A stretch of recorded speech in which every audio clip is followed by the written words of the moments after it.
What's going on, guys? Mark here, the world's strongest man, and I'll be playing Ronnie Ferris in the movie The Weight. Go to WeFunder.com/The Weight Film LLC. That way you not only can support the movie, but you can get a return off of your investment. The Weight is going to change the way weightlifting is viewed forever.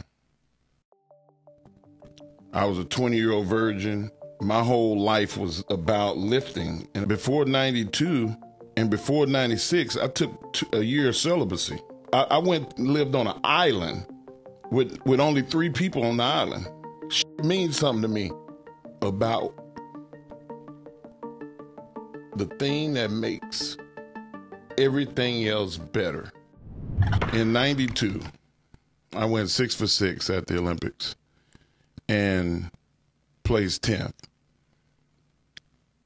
I don't remember no lifts. That was the most focused I'd ever been in my life to that point. I don't remember my parents being there. I don't remember family or friends cheering for me. I don't remember what my coaches said to me. I had achieved a 100% level of focus. And it's sad that I don't remember my Olympic experience. But the end result was a 10th place finish, to be 10th in the world. Right. At something. And I had no fear. I felt all accomplishment. And it was what every athlete lives for, that one moment of 100% focus with no fear, and you go in and you do your job. And I was able to do that. And that, I hope that that feeling could be described in this film. Right. Yeah, I mean, Adam and myself, we understand that. Like 100%. This isn't just a good script. This isn't just a good theme, but the entire thing is what we're trying to accomplish. So like the aesthetic of the sport, the sounds, the sights, exactly what you just described, and then put on the emotional development of characters. This movie has the power to do all of that in ways that haven't been shown before. They've been done before, that's for sure. Yeah. You know, you can draw to a lot of different movies that this will be like. But the visuals from this, the sounds, like I said, and the way this will be shot, you know, this is going to be something very, very special. Yeah, man, like reading it, it reads like Rocky 1. You every time you see Rocky train, every time you see Rocky interact with everybody around him because of the sacrifice that I made in lifting, I never went on spring break. I never went to a lot of the cool stuff that kids get to go to. I was a 20-year-old virgin. My whole life was about lifting and about sports. And people don't understand that, like what sacrifices lifters make. Before 92 and before 96, I took a year of celibacy. Like I went and lived on an island with only 3 people on the island to train. Wow. If you cannot focus, you cannot lift. So this is something that I'm actually incredibly interested in. I just recently made a video on this very idea. It's only sacrifice to people who don't want it and don't want to do it. It's like, look, I'm never going to take away from those things that you did sacrifice. But for you, maybe it just seemed like this is the only way. That was the only way. So in that sense, it was almost like a stress reliever. Like it was like, I don't have to worry about anything else. I can just worry about the thing that I love and the thing that I want to do. No pressure. Yeah, it's fucking amazing. My buddies, you know, I still had access to a phone on the island. Right. And they were like, man, we're going down to 6th Street and we're going to do this. And so-and-so is playing. Mm-hmm. And I'm like, all right, like, y'all have a ball. Yeah. Tell me about it. And that was how I was living vicariously through my people that was outside of the island. But that was only for entertainment purposes. I didn't long for it. I didn't want to go out or nothing like that. Man, I was going to bed at 8:30 at night, waking up at 6 in the morning and training, walking out into the ocean. The water was like 50 degrees, like after my training. Like it was therapeutic. You know, I wrote more. I'm a writer. I'm a poet. Mm-hmm. I wrote more in that time than the rest of my career combined. Imagine your outlet, instead of going down to 6th Street, being writing. Right. Yeah. Like, that's my hobby, or that's my escape from, God, training is really, really hard. And it's not a bad hobby to have. No, it's not. It's not. And the lifting, I felt the feeling of accomplishment is worth it. Of course. I've had the bar fall on top of my head, hit my shoulder, pin me to the ground. You start snatching 400 pounds, which very few Americans have ever done. Exactly. That's a big number. It's a big deal. Oh yeah. So I took a lot of pride.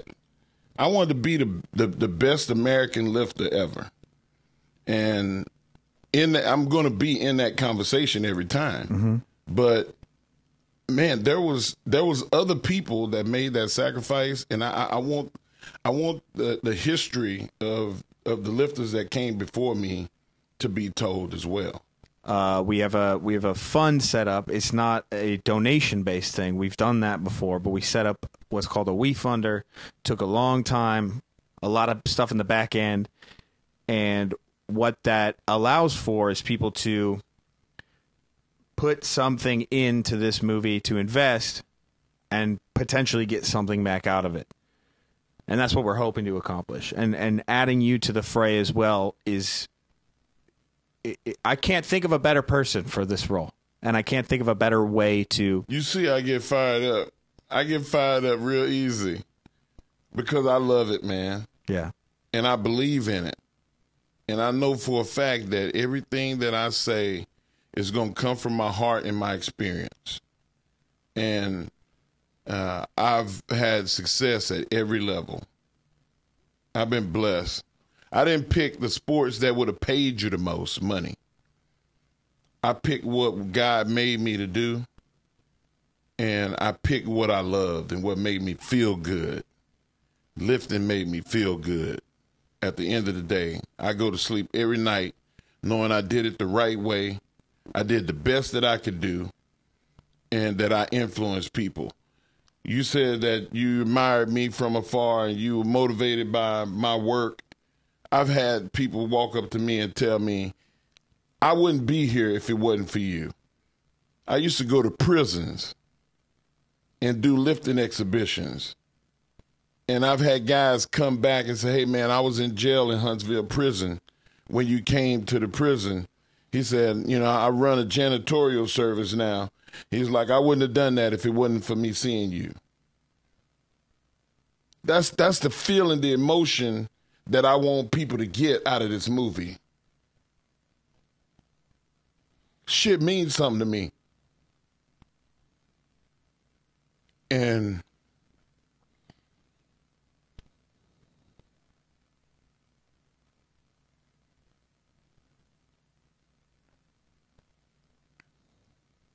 I don't want it to be trivialized.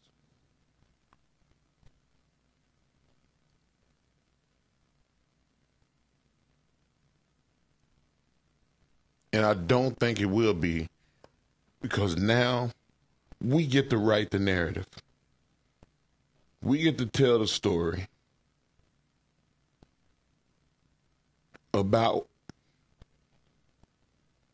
the thing that makes everything else better. You can't be a great football player and you're not strong. You can't be a great basketball player and not be explosive. You can't be a great baseball player without torque and without explosion. All of the things that you've talked about today, I don't even look at weightlifting and the value it does for you physically. None of it. what I see with Mark Henry is what this sport has done for your life. You said it fed your family. It did. It provided you mental stability. It provided you purpose. And those are things that I value in this conversation much, much more than the ins and outs, the X's and O's of this sport and what it does for other sports. I appreciate that. And I'll be honest with you, man, if we can recreate that in some way in this film, it's going to be captivating. There's no fucking doubt about it. Yeah. And I couldn't be, like I said, more ecstatic to have you on board, man. I'm ready to get after it, man. I really can't wait for the end result, but the process of actually living through it is going to be just, I think, as important as the end result. I think that a lot of people are going to benefit from it.